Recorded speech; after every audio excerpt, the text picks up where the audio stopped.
So I own 7,000 rental properties. Those are assets. Every month, the cash flows in. The banks gave me $300 million tax-free to buy real estate that the idiots had lost. And right now, as you know, for the middle class of the world, we're in a crash.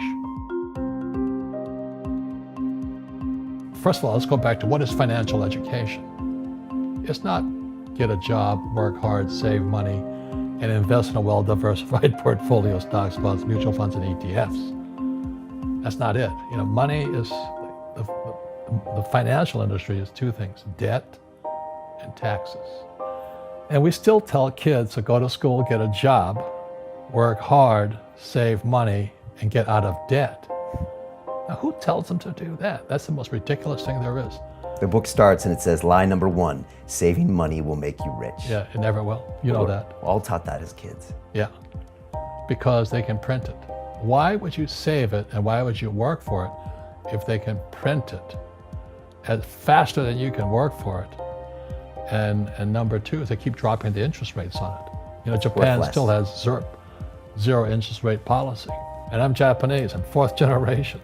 They're not too bright. Right. Why do you keep saving when they're printing it? You know, when I'm in Japan, that's what I mean by fear.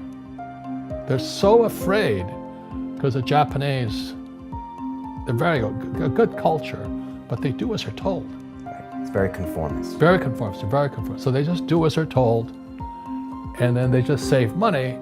They're afraid they might make a mistake. They're good little students in school. Go to school, get a job, don't make mistakes. Right, and that's what school conditions people to do, Correct. is to not get mistakes. Correct. Get an A on the test, show up and do your homework. But to be a great entrepreneur, an investor, and a great rich person, you have to engineer mistakes into your life.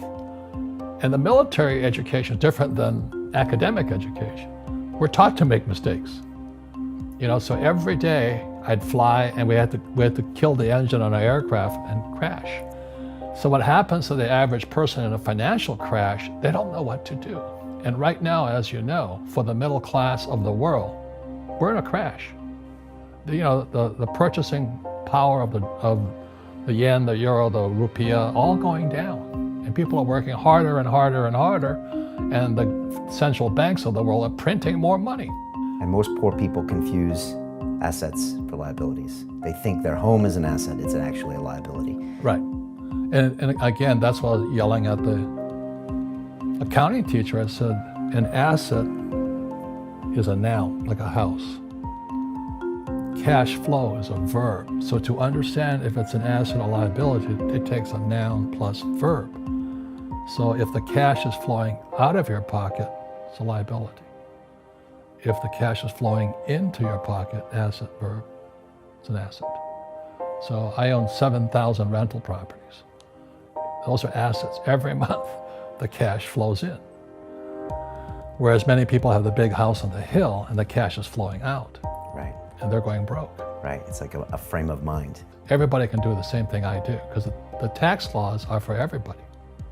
You know, we don't say, well, the tax laws are only for the rich. No, the tax laws are for everybody to use if you have the right financial education.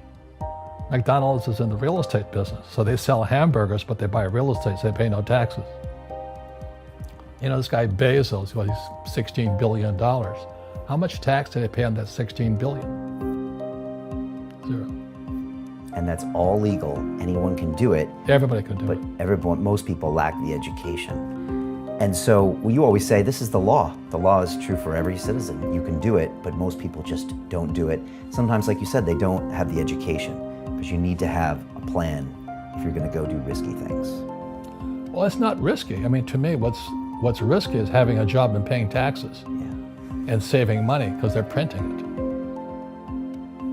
You know, that's the worst thing of all. And that's why there's fake money, fake teachers, because the teachers will never, they don't know it. Right. And fake assets, because Wall Street or the City of London or Lehman Brothers or Goldman and all, they're not going to tell you this. After the crash of 2008, the banks gave me $300 million tax-free to buy real estate that the idiots had lost. I hate this, and they were idiots because the prices were so high, Why would you buy it at the top of a market? Don't you know that's going to crash? They go, oh, no. This is, that was the subprime, was the derivatives market, the MBSs and all that stuff. Had driven the price of real estate so high, and the rest of us were just waiting.